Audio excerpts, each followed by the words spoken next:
ജീവിതത്തിൽ ദാരിദ്ര്യമുണ്ടാക്കുന്ന ചില വിഷയങ്ങളുണ്ട്. നമ്മുടെ ഉലമാക്കൾ വിശദീകരിച്ചതാണ്, നമ്മുടെ ഉലമാക്കളെ രേഖപ്പെടുത്തി വെച്ചതാണ്. നമ്മുടെ നിത്യജീവിതത്തിൽ നമ്മൾ പോലും അറിയാതെ ചെയ്തു പോകുന്ന ചെറിയ ചെറിയ തെറ്റുകൾ, ആ വിഷയങ്ങൾ നമ്മൾ ചെയ്താൽ ദാരിദ്ര്യം നമ്മെ വിട്ടു പോകൂല. നമ്മുടെ പോക്കറ്റ് കാലിയാകും. എത്ര പണം കിട്ടിയാലും നമുക്ക് തികയാത്തൊരു സാഹചര്യം ഉണ്ടാകും. എത്ര വലിയ സാലറി ഉള്ളവരാണെങ്കിലും ദാരിദ്ര്യം അവർ അനുഭവിക്കും.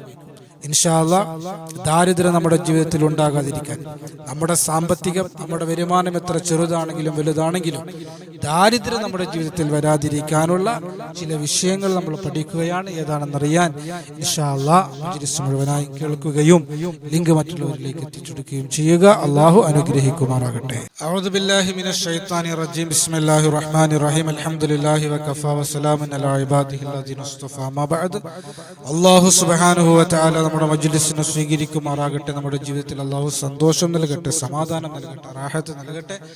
ജീവിതത്തിൽ നാം അനുഭവിക്കുന്ന എല്ലാ സാമ്പത്തിക, ശാരീരിക, മാനസിക, വൈശാചിക വിഷമങ്ങളും പ്രയാസങ്ങളും അല്ലാഹു മാറ്റിത്തരട്ടെ. ദുആ വസിയത്ത് ചെയ്ത് ധാരാളം ആളുകളുണ്ട്. അല്ലാഹു എല്ലാവരുടെയും ആഗ്രഹങ്ങളെ സഫലമാക്കട്ടെ, വിഷമങ്ങളെ മാറ്റിത്തരട്ടെ. ആമീൻ ബിറഹ്മതിക യാ അർഹമർ റഹീമീൻ. പ്രിയമുള്ള സഹോദരങ്ങളെ, സഹോദരിമാരെ, അല്ലാഹു സുബ്ഹാനഹു വ തആല സമ്പത്ത് ചിലപ്പോൾ അനുഗ്രഹമായിട്ടും നൽകാം, പരീക്ഷണമായിട്ടും നൽകാം. അതേപോലെ തന്നെ ദാരിദ്ര്യം, കഷ്ടപ്പാട്, പ്രയാസം, സമ്പത്തില്ലായ്മ എന്നുള്ളത് ചിലപ്പോൾ അനുഗ്രഹമായിട്ടും പരീക്ഷണമായിട്ടും നൽകാം. നമുക്കറിയില്ല അനുഗ്രഹമാണോ പരീക്ഷണമാണോ എന്നുള്ളത്. അനുഗ്രഹങ്ങളിൽ നന്ദി രേഖപ്പെടുത്താനും പരീക്ഷണങ്ങളിൽ വിജയിക്കാനും അള്ളാഹു നമുക്ക് തൗഫീക്ക് തരട്ടെ. സമ്പത്ത് എന്നുള്ളത്, അല്ലെങ്കിൽ സമ്പത്തില്ലാതിരിക്കുക എന്നുള്ളത് അനുഗ്രഹമാണെങ്കിലും പരീക്ഷണമാണെങ്കിലും കടുത്ത ദാരിദ്ര്യം എന്നുള്ളത് വളരെയധികം പ്രയാസകരമായ, നാം കാവലിന് ചോദിക്കേണ്ടുന്ന ഒരു വിഷയമാണ് കടുത്ത ദാരിദ്ര്യം എന്നുള്ളത്. കാരണം അത് നമ്മുടെ ജീവിതത്തെ മാറ്റിമറിക്കും. അത് നമ്മുടെ ജീവിതത്തെ വല്ലാതെ പ്രയാസപ്പെടുത്തും. നമ്മുടെ ഈമാനിനെ തന്നെ ചിലപ്പോൾ ബാധിക്കുന്ന രൂപത്തിലായേക്കാം കടുത്ത ദാരിദ്ര്യം നമ്മെ കൊണ്ടെത്തിക്കുക. അപ്പൊ അതികഠിനമായ ദാരിദ്ര്യം നമ്മൾ കാവല് ചോദിക്കേണ്ടുന്ന ഒരു വിഷയമാണ്. യഥാർത്ഥത്തിൽ എന്താണ് ഈ ദാരിദ്ര്യം എന്നുള്ളത്? പല ഹദീസുകളിൽ നമുക്ക് കാണാൻ കഴിയും, ഐശ്വര്യം എന്നുള്ളത് സമ്പത്തുണ്ടാവുക എന്നുള്ളതല്ല, ഉള്ള സമ്പത്ത് എല്ലാത്തിനും തികയുകയും ഉള്ള സമ്പത്തിൽ സംതൃപ്തി ഉണ്ടാവുകയും ചെയ്യുക എന്നുള്ളതാണ് ഐശ്വര്യം എന്ന് പല ഹദീസുകളിൽ നമുക്ക് കാണാൻ കഴിയും. എന്നതുപോലെ തന്നെ ദാരിദ്ര്യം എന്നുള്ളത് പണം ഇല്ലാതിരിക്കുക എന്നതിനപ്പുറം, അല്ലെങ്കിൽ സാലറി കുറയുക എന്നതല്ല ദാരിദ്ര്യം എന്നുള്ളത്. എത്ര കിട്ടിയാലും ഒന്നിനും മതിയാകാത്തൊരവസ്ഥ ഉണ്ടാവുക എന്നുള്ളതാണ് ദാരിദ്ര്യം. എത്ര കിട്ടിയാലും ഒരു സംതൃപ്തിയില്ല, ഒരു സമാധാനമില്ല, ഒരു സന്തോഷമില്ല, ഒന്നിനും തികയുന്നില്ല. ഇനിയും കിട്ടണമെന്നുള്ള ആർത്തി കാരണം ടെൻഷൻ വരുന്നു. അങ്ങനെയുള്ള അവസ്ഥക്കാണ് ദാരിദ്ര്യം എന്ന് പറയുക. അങ്ങനെയുള്ള ദാരിദ്ര്യം, കഠിനമായ ദാരിദ്ര്യം, ഭയാനകമായ ദാരിദ്ര്യം നമ്മുടെ ജീവിതത്തിൽ സംഭവിക്കാതിരിക്കാനുള്ള ചില വിഷയങ്ങളാണ് നമ്മൾ പറയുന്നത്. എണ്ണി പറയുകയാണ്, കുറച്ചധികം നമ്മൾ പറയുന്നുണ്ട്, അതുകൊണ്ട് തന്നെ കൂടുതൽ വിശദീകരിക്കുന്നില്ല. ഈ വിഷയങ്ങൾ നമ്മൾ പറയുമ്പോൾ ഇത് മനഃപ്പാഠമാക്കണമെന്നില്ല.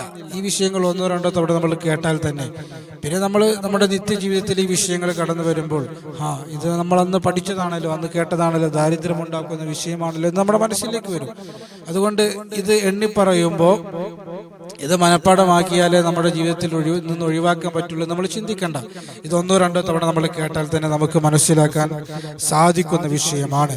ഇൻഷാ അല്ലാഹ് ഈ വിഷയങ്ങൾ, ഈ തെറ്റുകൾ, ഈ കാര്യങ്ങൾ നമ്മൾ നമ്മുടെ ജീവിതത്തിൽ നിന്ന് ഉപേക്ഷിച്ചു കഴിഞ്ഞാൽ നമ്മുടെ ജീവിതത്തിന്റെ എല്ലാ ദാരിദ്ര്യവും മാറും. നല്ല ഐശ്വര്യമുള്ള ഫീലിംഗ് നമുക്ക് കിട്ടും, നല്ല സന്തോഷം കിട്ടും, സാമ്പത്തികമായ എളുപ്പമാർഗങ്ങൾ അല്ലാഹു നമുക്ക് തുറന്നു തരും. നമ്മുടെ പോക്കറ്റ് കാലിയാവുകയില്ല, നമ്മുടെ സമ്പത്ത് നമുക്ക് തികയാത്തൊരു സാഹചര്യം ഉണ്ടാവുകയില്ല. ഏതാണെന്നറിയുക, പഠിച്ചു വെക്കുക, മനസ്സിലാക്കുക, ജീവിതത്തിൽ ഉപയോഗിക്കുക, പ്രാവർത്തിക തലത്തിലേക്ക് കൊണ്ടുവരിക, ഉപേക്ഷിക്കുക. അല്ലാഹു സുബ്ഹാനഹു വ തആല തൗഫീഖ് നൽകി അനുഗ്രഹിക്കുമാറാകട്ടെ. ഒന്ന്, അമിതമായ ഉറക്കമാണ്. അമിതമായ ഉറക്കം മനുഷ്യന്മാർക്ക് യോജിച്ചതല്ല, അത് നമ്മെ ദാരിദ്ര്യത്തിലേക്ക് എത്തിക്കും. കൂടുതൽ വിശദീകരിക്കുന്നില്ല, കുറച്ചധികം നമുക്ക് പറയാനുണ്ട്. രണ്ട്, നഗ്നമായി ഉറങ്ങുക.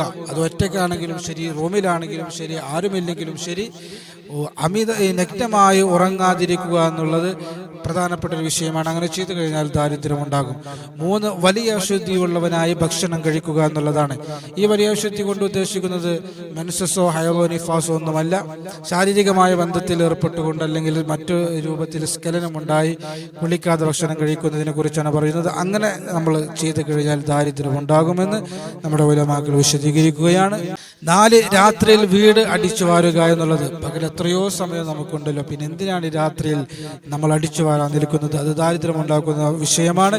5, ധരിച്ച വസ്ത്രം തുന്നുക എന്നുള്ളതാണ്. എത്രയോ വസ്ത്രം നമുക്ക് ധരിക്കാനുണ്ട്. ധരിച്ച വസ്ത്രം തന്നെ നമ്മൾ തുന്നേണ്ടുന്ന ഒരു അവസ്ഥ ഉണ്ടാകാൻ പാടില്ല. പ്രത്യേകിച്ച് ബട്ടൺസ് ആണെങ്കിൽ പോലും നമ്മൾ അങ്ങനെ ചെയ്യരുത്. 6, വീട്ടിൽ അല്ലെങ്കിൽ റൂമിൽ അടിച്ചു വാരി കൂട്ടിയിടുക എന്നുള്ളതാണ്. നമ്മൾ അടിച്ചു വാരി കഴിഞ്ഞാൽ അത് വാരി നമ്മൾ പുറത്തു കൊണ്ടുപോയി ഇടണം. അല്ലാത്തൊരു സ്വഭാവം ഉണ്ടായിക്കഴിഞ്ഞാൽ ദാരിദ്ര്യം ഉണ്ടാകുമെന്ന് നമ്മുടെ ഉലമാക്കൾ വിശദീകരിക്കുകയാണ്. 7, ഉമ്മറപ്പടിയിൽ ഇരിക്കുക എന്നുള്ളതാണ്. 8, പേനിനെ തീയിലിടുക എന്നുള്ളതാണ്. പേനിനെ നമ്മൾ മുട്ടുകയാണ് വേണ്ടത്, അതിനെ കൊല്ലുകയാണ് വേണ്ടത്. അതിന് നമ്മൾ മുട്ടിക്കൊല്ലാതെ നമ്മൾ തീയിലിടുക എന്നുള്ളത്. തീയിൽ ഒരു ജീവിയെയും ഇട്ട് കരിക്കാൻ മനുഷ്യന് അധികാരമില്ല, അത് അള്ളാഹുവിന് മാത്രം അധികാരമുള്ള വിഷയമാണ്. അപ്പൊ പേനിനെ തീയിലിട്ട് കഴിഞ്ഞാൽ ഈ ദാരിദ്ര്യം ഉണ്ടാകും എന്ന് നമ്മുടെ ഉലമാക്കൾ വിശദീകരിക്കുകയാണ്. 9, ചളിവെള്ളത്തിൽ കൈ കഴുകുക എന്നുള്ളതാണ്. 10, ഉള്ളിത്തോൽ കരിക്കുക എന്നുള്ളതാണ്. 11, വ്യഭിചരിക്കുക എന്നുള്ളതാണ്. 12, പലിശ ഭക്ഷിക്കുക എന്നുള്ളതാണ്. 13, കാറ്റിനെ ചീത്ത പറയുക എന്നുള്ളതാണ്. 14, കക്കൂസ്, മൂത്രപ്പുര പോലെയുള്ള വിസർജന സ്ഥലത്ത് പ്രവേശിക്കുമ്പോൾ വലത് കാൽ മുന്തിക്കുക എന്നുള്ളതാണ്. 15, പള്ളിയിൽ പ്രവേശിക്കുമ്പോൾ ഇടത് കാൽ മുന്തിക്കുക എന്നുള്ളതാണ്. 16, ഭക്ഷണ വസ്തുക്കൾ മാലിന്യത്തിൽ നിക്ഷേപിക്കുക എന്നുള്ളതാണ്. 17, നഖം കടിക്കുക എന്നുള്ളതാണ്.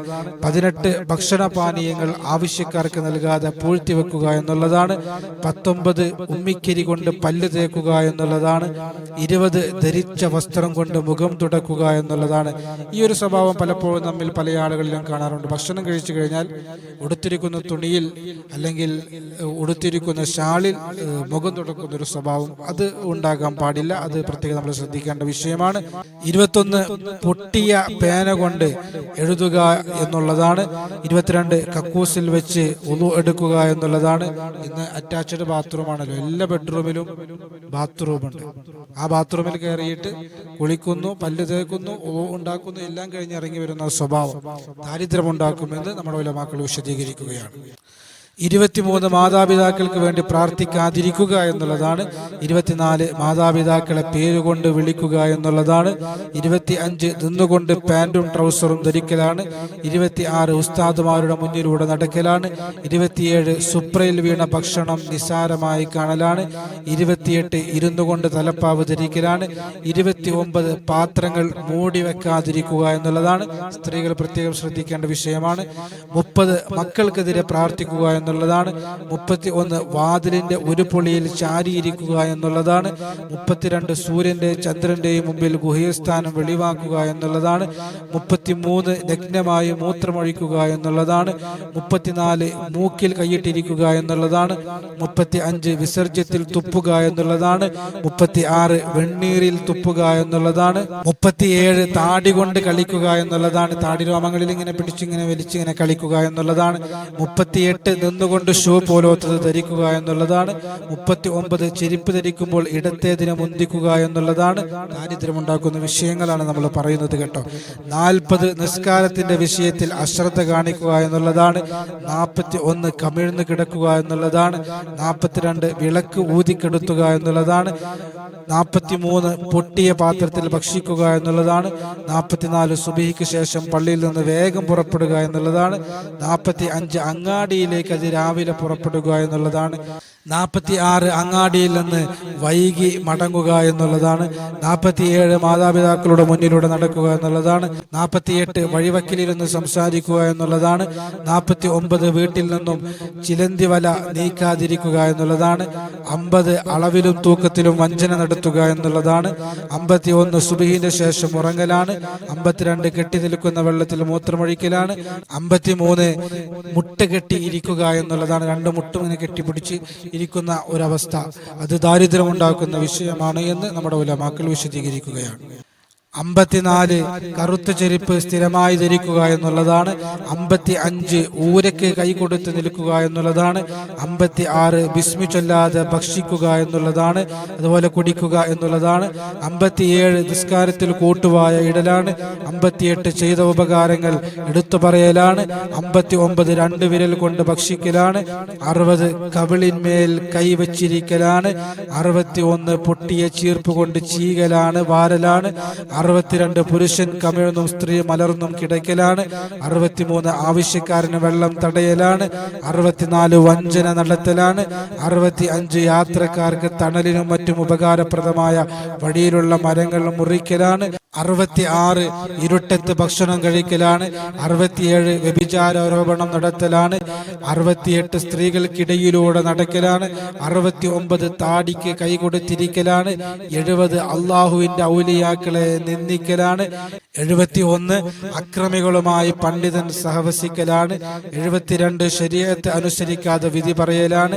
73 അധികാരം ആഗ്രഹിക്കലാണ്. 74 സമ്പത്ത് വാരിക്കൂട്ടാൻ ആഗ്രഹിക്കലാണ്. 75 പിശുക്ക് കാണിക്കലാണ്.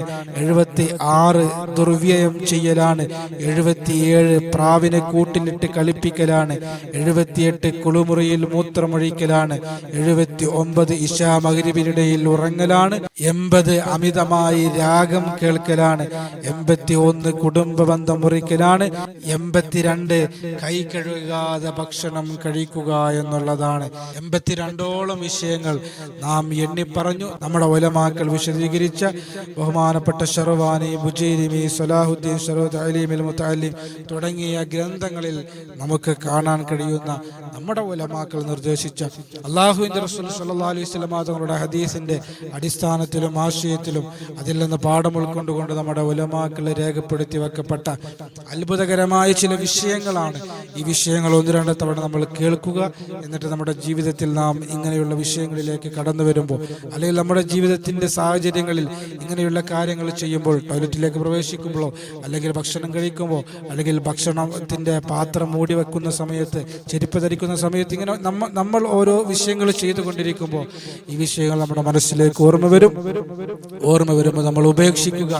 ഈ വിഷയങ്ങൾ നമ്മൾ ചെയ്തു കഴിഞ്ഞാൽ ദാരിദ്ര്യം നമ്മുടെ ജീവിതത്തിൽ ഉണ്ടാകുമെന്നാണ് നമ്മുടെ ഉലമാക്കൾ വിശദീകരിച്ചത്. അതുകൊണ്ട് മാക്സിമം കഴിവിന്റെ പരമാവധി ഇങ്ങനെയുള്ള വിഷയങ്ങളിൽ നിന്ന് നമ്മൾ വിട്ടു നിൽക്കാൻ വേണ്ടി പരിശ്രമിക്കുക. അല്ലാഹു സുബ്ഹാനഹു വ തആല തൗഫീഖ് തരട്ടെ. ഈ വിഷയങ്ങളിൽ പലതും ഹറാമ് പോലും അല്ലാത്ത വിഷയങ്ങളാണ്, ചിലത് കറാഹത്ത് പോലും അല്ലാത്ത വിഷയങ്ങളായിരിക്കാം. പക്ഷെങ്കിൽ പോലും ദാരിദ്ര്യം ഉണ്ടാക്കുമെന്ന് നമ്മുടെ ഉലമാക്കൾ വിശദീകരിക്കുകയാണ്. അല്ലാഹു സുബ്ഹാനഹു വ തആല ഈ വിഷയങ്ങളിൽ നിന്ന് വിട്ടു നിൽക്കാൻ അല്ലാഹു തൗഫീഖ് തരട്ടെ. കടുത്ത ദാരിദ്ര്യത്തിൽ നിന്ന് അല്ലാഹു നമ്മെ കാത്തു രക്ഷിക്കുമാറാകട്ടെ. റബ്ബന ആതിനാ ഫിദ് ദുനിയ ഹസന വഫിൽ ആഖിറതി ഹസനത വഖിനാ അദാബന്നാർ. ആമീൻ ബിറഹ്മതിക യാ അർഹമർ റഹീമീൻ. അസ്സലാമു അലൈക്കും വറഹ്മത്തുള്ളാഹി വബറകാതുഹു.